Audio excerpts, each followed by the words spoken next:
Okay, good afternoon. We'll operate in usual fashion for today's press conference, starting with the broadcast, and then we'll move on to the dailies. Gary Cottrell from Sky Sports, do you want to get us underway? Yeah, thanks Adrian. Hello Graham. Hi Gary. Just your reaction to Conor Gallagher getting the nod from Gareth Southgate. Surprised some people, did it surprise you? Not something I really gave too much thought to, if I'm being honest. It's just nice for Conor, fantastic for us, great for him. He's going to have a really positive experience, I think, and delighted for him. He's worked really hard, and he's a fantastic person. So nice. Have you had a chance to just give him personal congratulations? Yeah, well, I saw him the other day. It's a fantastic honour for him, So we're really pleased. Everyone's really pleased. It's a nice story.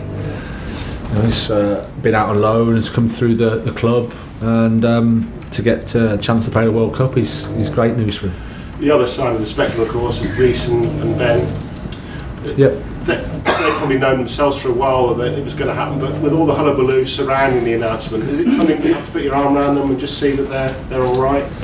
Yes, it's a natural reaction, isn't it? They're disappointed, and Reece thought he would be close. Did everything he could to give himself a chance. In the end, fell a little bit short. Obviously, I can understand the decision and understand Reece's frustration and disappointment. So, just to try to focus on the rehab and get them back as soon as we can. Have they both looked to be a bit down to you? Yeah, I think so. I think it's fair to say. I mean, it's normal, isn't it? It's a World Cup. They don't come around very often, so to miss them is disappointing. But they're strong characters. They'll be fine.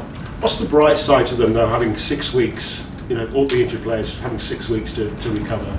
Well, if you're going to look on a positive, it's time to do the rehab as thoroughly as possible without a timescale hanging over them, I guess, and they can focus on that, and then we have them hopefully for the start of our when we restart and they're back fit and strong and well.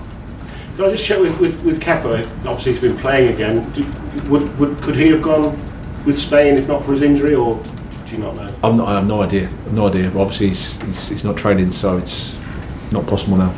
What will you do personally and with the team, with the players who are still here over the next 6 weeks? Anything particular planned in terms of friendlies or trips?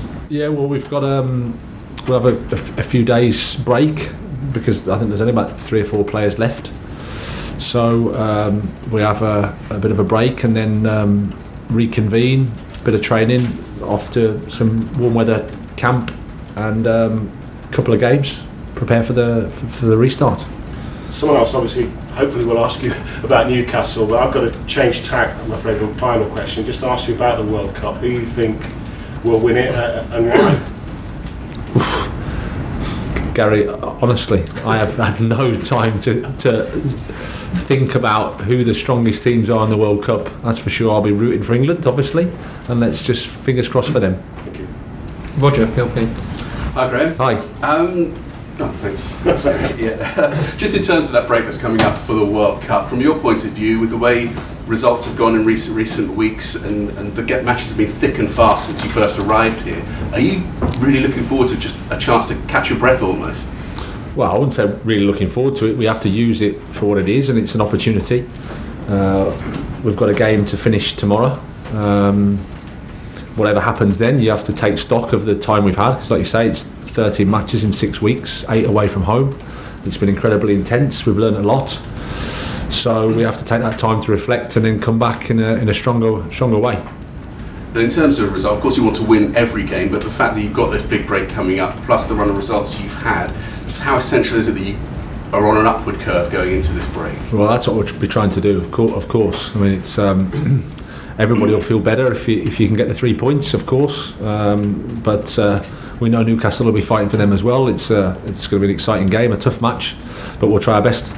In terms of Newcastle, when the takeover happened, people expected them to become a force, and we're already seeing them up in the top 4. Are they ahead of schedule, perhaps getting there quicker than people expected?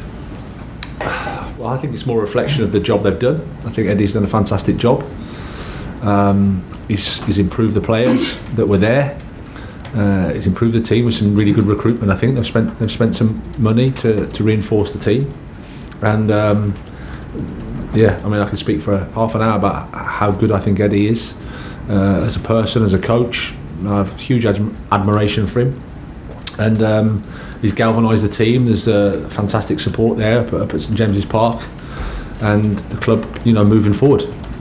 And you talk about Eddie there, he'll get a lot of praise and people will look at the money that they're able to invest, but we've also got Dan Ashworth, who you know well from your time down at Brighton. What does it tell us about the importance of not just the right players and the right manager, but having the right team and everyone, the right people in the right positions behind the scenes as well?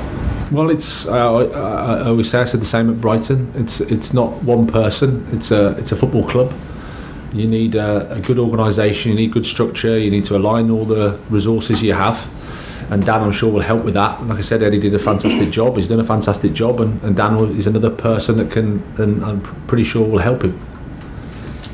John Southall, BBC. Okay. Hi. What have you learnt over the last 3-4 weeks? It's been a difficult period. What have you learnt about your players and maybe about yourself over that time? Well, you learn that it changes fairly quickly. We had a good performance and a good result in Salzburg, and then it all went a little bit wrong at Brighton, and that's part of life. You have to suffer, even though it's something you don't want to do. I think we recovered quite well against Zagreb, and then didn't play so well against Arsenal. I think that's fair. Our performance was not good. I thought we played really well against Manchester City. So it's always a process. You're finding out about what the players can do, what they're comfortable to do, where the strengths are, how you can balance the team. So I'm pretty sure there's going to be loads of things that will enter the head as you reflect, as you need that time, because sometimes you're in the period of just going game for game, and trying to prepare for the team. But in the time we've had, certainly the 6 weeks after the international break, it's been incredibly intense and incredibly challenging. Especially in the leagues, it's 4 games without a win in the league. I mean, you talk about reflecting, but can you pinpoint what has gone wrong over that period of time? Not pinpoint to the point where it's a simple solution. I think we played Milan in between Wolves, won 3-0, 3-0, 2-0. Reece got injured. He's quite a key player for us, and lacked a bit of stability then in terms of the right solution for that. Wesley in between that time as well. We'd gone from NG being quite close to being involved, and then all of a sudden a blow there with him. And then just the right balance, really. I think we like I said, we performed well against Salzburg. Got a result there that I think they haven't lost at home for 40 matches or something, so you can see it was a good game, a good performance from us. But suffered from the first 20 minutes of Brighton, and then the first half looked uncomfortable for us. And that's probably knocked us back a little bit, I would say. Just finding the balance between recovering from the Champions League into the Premier League. Mentally back as well, do you think the players? No, I don't think so. I mean, I think any result makes it difficult for you. It's more the balance of all the matches and understanding the combination of injuries, injury prevention, load. Rotation is ultimately the enemy of stability. It's the enemy of building a structure. But in this period, it's been necessary. I mean, there's been no other way because of the schedule and how it's been. And do you think this period is showing that you are going to need to bring in reinforcements in January? You need more bodies in? Well, not necessarily. I think there's more to come from the team that we have. There's more to come from the group that we have. Like I said, some key players out. If you say Kante, if you say Chilwell, if you say James, if you say Fofana, they're some key ones, and obviously a couple of them are replacing key ones that left in the summer. So I think the point for me is I think we can do better than we have from a performance perspective. I think the team can function better than we have, and that's where my focus is on. Just a final one on Newcastle. You've already played them once this season, the second game of the season. Do you think they're even a different proposition now to them? Yeah, because they've got results, and they've got results deservedly. So that builds confidence, momentum. They were a strong side when we played them. We probably, I would say, if I look back on the game, probably should have won the game. But you could already see that they had a physicality and intensity, good in all phases of the game. Like I said, Eddie's done a fantastic job, really, really has. I really like what they're doing. I really like how they're playing, and we've got a tough game. Great. Enjoy your break. Thank you. Get one. Simon, Athletic. Regardless of recent results, Graham, and whatever happens on Saturday, how much do you think you'll benefit from the World Cup break, that you can actually sit there, you've got some time to actually sit there and breathe and think about what you're doing next?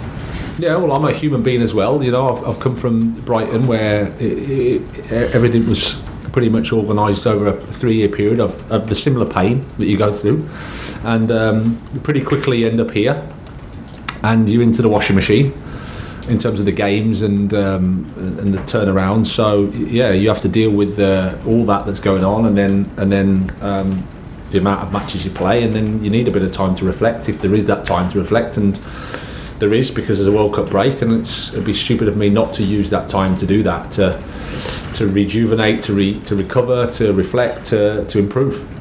And secondly, just sort of World Cup related, obviously Reece and Ben were ruled out because of injury, but Gallagher and Loftus-Cheek, they were in the 55 but were left out of choice. Have you had to talk to them at all? Because of course that for them is more of a significant blow, because it's a selection thing, it's not an injury thing.